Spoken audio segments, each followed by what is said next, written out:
నమస్తే, నేను Ashok Kumar. Welcome to our channel. మనతో పాటు వాళ్ళ రాజకీయ సామాజిక ఆర్థిక విశ్లేషకులు కొత్త రవీంద్రబాబు గారు అయితే ఉన్నారు. సార్ నమస్తే. సార్ నమస్తే అశోక్. సార్ నాకు మరోసారి మీరు ఎప్పుడు వచ్చారంటే నేనైతే రాజకీయం అయితే అడగను. నాకున్నటువంటి డౌట్లలో మొన్న ఒక సంఘటన జరిగింది సార్. ఏంటంటే సాక్షి పేపర్కి సంబంధించి ఈ బిఆర్ నాయుడు గారి పైన అనేక కథనాలు 1, 2, 3 సార్లు వాళ్ళు వేస్తూ వచ్చినందువల్ల ఈయన 10 కోట్ల రూపాయలు పరువు నష్టం దావా చేశాడు ఈ సాక్షి పేపర్ పైన. అదే క్రమంలో ఇదే సాక్షి పేపర్ కాకుండా వేరే ప్రధానమైన యూట్యూబ్ ఛానల్ పైన కూడా పరువు నష్టం దావా చేస్తున్నాడు బిఆర్ నాయుడు గారు.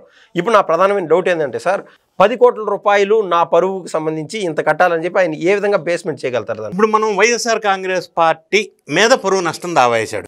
ఓకే, మనం ఇక్కడ ప్రధానంగా చెప్పుకోవాల్సి వచ్చింది ఏంటంటే, వైఎస్ఆర్ కాంగ్రెస్ పార్టీ అనేది ఈ మధ్య కాలంలో లేదా గడిచిన కొన్ని సంవత్సరాల్లో ప్రతి విషయంలో బురద జల్లటమే పనిగా పెట్టుకున్నారు. తిరుమల తిరుపతి దేవస్థానం పవిత్రతని దెబ్బతీసే విధంగా కావచ్చు, బిఆర్ నాయుడు గారి వ్యక్తిగత ఇమేజ్ డ్యామేజ్ చేసే విధంగా కావచ్చు, లేదా అమరావతి రైతుల మీద కావచ్చు, అమరావతి మహిళల మీద కావచ్చు, నిన్న మొన్న అమరావతి మునిగిపోయిందని కావచ్చు, అంటే బేస్లెస్ ఫాల్స్ అలిగేషన్స్ అనేది బురద జల్లటం అనేది ఒక అలవాటుగా పెట్టుకున్నటువంటి పార్టీ వైఎస్ఆర్ కాంగ్రెస్ పార్టీ. అది సంస్థ సాక్షి మీడియా వాళ్ళు స్థాపించిన సంస్థ కాబట్టి రెండిటికి లింక్ ఉండటం కోసం నేను ఇక్కడ నుంచి మొదలుపెట్టా.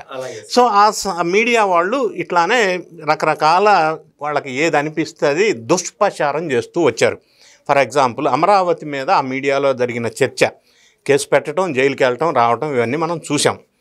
సో ఇప్పుడు ఈ మధ్య కాలంలో ఫాల్స్ అలిగేషన్ ఇంకొకటి, అమరావతి వరదల్లో మునిగిందన్నారు, అది అవాస్తవం. దాని మీద కూడా ఇంకొక కేసు పెట్టవలసిన అవసరం ఉంది, ఇంకా టేకప్ చేయలేదు, పెట్టాలి. సో తిరుమల తిరుపతి దేవస్థానానికి వచ్చినప్పుడు వీళ్ళు ప్రధానంగా అలిగేషన్ ఏంటంటే, ఇంతకుముందు కరుణాకర్ రెడ్డి భారీ అలిగేషన్ చేశాడు, ఆవులు చనిపోని అన్నాడు, తర్వాత ప్రూవ్ చేయమని అంటే ఎస్కేప్ అయిపోయాడు. ఇదే కరుణాకర్ రెడ్డి అక్కడ స్వర్ణముఖి నదీ ప్రాంతంలో 15 ఎకరాలు తీసుకొని దాని పక్కన 9 ఎకరాలు ఇనాం భూములుంటే కలిపేసుకొని కబ్జా పెట్టేశాడు. ఇవన్నీ భాగోతాలు ఒక పక్కన ఉంటూ అవి కవర్ చేసుకోవటం కోసం ఇటువంటి అలిగేషన్స్ కొంతమంది మీద ఆయన చేస్తూ వస్తున్నాడు. ఒక చిన్న తప్పు పక్కన పెద్ద గీత గీసేస్తే అందరూ ఫోకస్ అడిగి అయిపోతుంది, కవర్ చేయకుండా ఉండటం కోసం.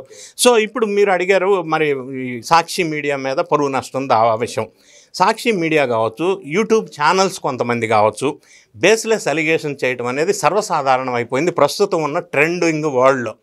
ఎందుకంటే వ్యూస్ కోసమా లేకపోతే సంచలనమైన విషయాలు చెప్పామని కొద్దిగా ప్రచారం చేసుకోవటం కోసమా, ఈ రకరకాల యాంగిల్స్లో ఈ విధంగా దుష్ప్రచారం అనేది జరుగుతూ ఉంది. ఇప్పుడు సాక్షి మీడియా వాళ్ళు చేసిన దానికి ఈయన పరువు నష్టం 10 కోట్లు అనేది వేశారు. ఇది ఎవరు డిసైడ్ చేస్తారంటే, ఆ వ్యక్తికి పరువు వాల్యూ ఎంత డ్యామేజ్ అయింది అనేది ఆ కేసు వేసిన వ్యక్తి డిసైడ్ చేస్తాడు. ఓకే, అంటే డ్యామేజ్ ఎలా కొలవగలుగుతారు సార్ అక్కడ? అంటే మెజర్మెంట్ ఏమి ఉండదు, కాకపోతే ఆ స్థాయి వ్యక్తిని నాకు ఇంత డ్యామేజ్ జరిగిందని డిసైడ్ చేసేది ఆయన. ఓకే, అంటే కోర్టులు కూడా దాన్ని ఎగ్జామిన్ చేస్తారు. దాని విచారణకు వచ్చినప్పుడు సపోజ్ బిఆర్ నాయుడు తిరుమల తిరుపతి దేవస్థానం ఒక అలిగేషన్ చేశారని అనుకుందాం. దానివల్ల దేవస్థానం పవిత్రతకి ఎంత భంగం వాటిల్లింది, బిఆర్ నాయుడు ఆ చైర్మన్గా ఉన్నత పదవిలో ఉన్న వ్యక్తి, ఆయన స్థాయి, స్థానం, విలువ, గౌరవం, రెస్పెక్టు, పొజిషను ఇవన్నీ చూసుకొని ఆయనకి ఇలా చేయటం వల్ల ఇంత నష్టం జరిగిందని ఒక అంచనా వేసి దాన్ని పరువు నష్టం దావా వేస్తారు sir. At the same time opponent party ఏదైతే ఉంటుందో, అంటే సాక్షి కావచ్చు, లేదా పలానా పేపర్ కావచ్చు, పలానా యూట్యూబ్ ఛానల్ కావచ్చు, వాళ్ళ స్థాయి వాళ్ళు ఎంత మేర డబ్బులు కట్టగలుగుతారు దాన్ని కూడా చూస్తారు ఆ క్రమంలో.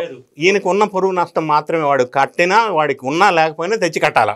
ఓకే, రెండో అంశం, యూట్యూబ్ ఛానల్స్ వాళ్ళు ఈ మధ్య కాలంలో క్రెడిబిలిటీ గురించి ఆలోచించకుండా వ్యూస్ కోసం, వాళ్ళ ఇన్కమ్ కోసం, సంచలనం కలిగించడం కోసం, జనాన్ని రెచ్చగొట్టడం కోసం, పేరు ప్రఖ్యాతులు సంపాదించుకోవడం కోసం ఈ మధ్యకాలంలో పుట్టగొడుగుల్లాగా వచ్చిన యూట్యూబ్ ఛానల్స్ క్రెడిబిలిటీ గురించి ఆలోచించకుండా కొన్ని బేస్లెస్ అలిగేషన్స్ కూడా ఫ్రీక్వెంట్గా చేస్తూ ఉన్నారు. అవును సార్, వ్యక్తిగత జీవితాల్లో కూడా చూస్తూనే ఉన్నారు. మనకు రకరకాల సంఘటనలు ఈ మధ్య జరుగుతూ ఉన్నాయి.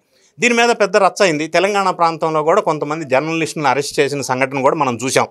దానికి జర్నలిస్టుల సంఘం అంతా కూడా పెద్ద ఎత్తున ఉద్యమాలు చేశారు, కొన్ని పార్టీలు మద్దతు ఇచ్చే, ఇవన్నీ జరుగుతున్నాయి చర్చలు. అయితే ఇక్కడ మనం ప్రధానంగా సబ్జెక్ట్ వైజ్ మాట్లాడుకున్నట్టయితే, ప్రింట్ మీడియాకి భారతదేశంలో ఒక ప్రెస్ కౌన్సిల్ ఆఫ్ ఇండియా అని ఉంది. సో దానికి సంబంధించిన వ్యవహారాలు, కంట్రోలు, బాధ్యత అంతా అది చూసుకుంటుంది ఇటువంటి జరగకుండా. సో ఇప్పుడు భారతదేశంలో మరీ ముఖ్యంగా సోషల్ మీడియా పుట్టగొడుగుల్లాగా ఉధృతంగా పెరిగిపోతున్న సందర్భంలో ఒక కంట్రోల్ మెకానిజమే లేకపోవటం వల్ల ఎవరి ఇష్టం వచ్చింది వాడు మాట్లాడేస్తున్నాడు. దీనికి కూడా social media council of India ఒక సంస్థ కనుక ఉంటే దాన్ని కంట్రోల్ చేయడానికి అవకాశం ఉంటుంది. నంబర్ 1. నంబర్ 2, ఇటువంటి బేస్లెస్ ఫాల్త్ అలిగేషన్స్ ఇష్టం వచ్చినట్టు ఎవడి పర్సనల్ లైఫ్లోకి వెళ్ళి కామెంట్లు తీసుకొచ్చి వాడి పరువు నష్టం కలిగించే విధంగా చేస్తే దాన్ని కంట్రోల్ చేసి యూట్యూబ్లో పబ్లిష్ అవ్వకుండా ఒక మెకానిజం కనుక టెక్నాలజీ ద్వారా ఏర్పాటు చేయగలిగితే ఇటువంటి అనర్థాలు తగ్గుతాయి. 1. 2, ఈ యూట్యూబ్స్ సోకాళ్ళు జర్నలిస్ట్గా చెప్పబడుతున్న వాళ్ళు లేదా అనలిస్ట్గా చెప్పబడుతున్న వాళ్ళు కూడా వ్యూస్ కోసం కాకుండా ఒక క్రెడిబిలిటీ రియలిస్టిక్ న్యూస్ మాత్రమే చెప్పాలా అనేది ఒక నిబంధన ఉన్నట్టయితే ఇటువంటివి జరగకుండా ఉండే అవకాశం ఉంది. Yes sir, but at the same time right to freedom of expression అంటూ ఉంటారు కదా. సో అందరికంటే ఈ యొక్క ఫ్రీడమ్ని ఎక్కువ వాడుకునే వాళ్ళు జర్నలిస్టులు, అనలిస్టులు వీళ్ళు వాడుతూ ఉంటారు. వీళ్ళు దీన్ని బూచిగా చూపించి మేము ఎవరినంటే ఎవరిని అనగలుగుతాం అనేది అనుకున్నదా సార్? ఫ్రీడమ్ ఆఫ్ ఎక్స్ప్రెషన్ అనేది ఆర్టికల్ 19లో రాజ్యాంగంలో చెప్పబడుతుంది. అంటే దాన్ని కూడా అదొక్కటే మాట్లాడుతున్నారు మీరు. ఫ్రీడమ్ ఆఫ్ ఎక్స్ప్రెషన్ ఆర్టికల్ 19లో ఇంకొకటి ఉంది, 19A. అదేం చెప్తుందంటే నీకు ఏ లిమిటేషన్స్ ఉన్నాయి, ఫ్రీడమ్ ఆఫ్ ఎక్స్ప్రెషన్లో కూడా కొన్ని లిమిటేషన్స్ ఉన్నాయి. ఏది పడితే అది మాట్లాడి నాకు ఆర్టికల్ 19 ఫ్రీడమ్ ఆఫ్ ఎక్స్ప్రెషన్ అంటే కుదరదు. దానికి మళ్ళీ ఒక సబ్ క్లాజ్ ఉంది 19A ప్రకారంగా. నువ్వు ఇట్లా మాట్లాడకూడదు, ఈ మాట్లాడకూడదు అని నిబంధన ఉంది.